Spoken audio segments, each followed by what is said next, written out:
শারীরিক চাহিদা থাকলে পূরণ করবেন শ্রীলেখা মিত্র, এমনটি জানিয়েছেন আমাদের বিনোদন ডেস্ককে। কলকাতার জনপ্রিয় অভিনেত্রী শ্রীলেখা মিত্র আবেদনময়ী অভিনেত্রীর পাশাপাশি কমেডি শো মিরাক্কেলের বিচারক হিসাবে রয়েছে তার জনপ্রিয়তা। অভিনয় আর শারীরিক সৌন্দর্য দুই বাংলাতে রয়েছে তার গ্রহণযোগ্যতা। তিনি বিয়ে বা প্রেমের অরুচির কথা জানিয়ে বলেছেন, শারীরিক চাহিদা থাকলে তা পূরণ করবেন। শ্রীলেখা ভালোবেসে বিয়ে করেছিলেন শিলাদিত্যকে। তাদের ঘরে রয়েছে একটি কন্যা সন্তান।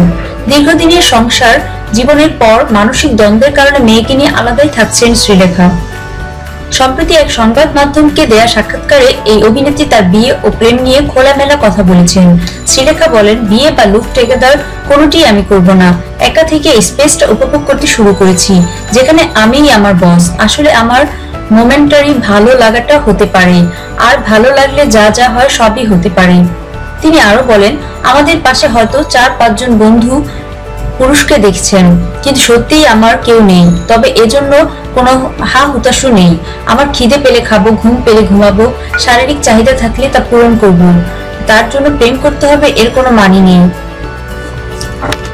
এর আকর্ষণ বা ভালো লাগাই যথেষ্ট। তবে এতে দুজনের সায় থাকতে হবে। মেয়েকে নিয়ে তার একা সংসার ঠিকঠাক মতো চললেও মনের গভীরে যেন এক শূন্যতা রয়েই গেছে। তার বক্তব্য মূলত সে কথাই বলছে।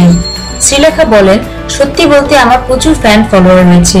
তারা ব্র্যান্ড শ্রীলেখাকে পছন্দ করে, কিন্তু মানুষ শ্রীলেখাকে কয়জন জানতে চায়, কিংবা তাদের চোখের কোণের কালিটা কজন দেখতে পায়। ভালো লাগলে আমাদের চ্যানেল সাবস্ক্রাইব করতে ভুলবেন না। ধন্যবাদ।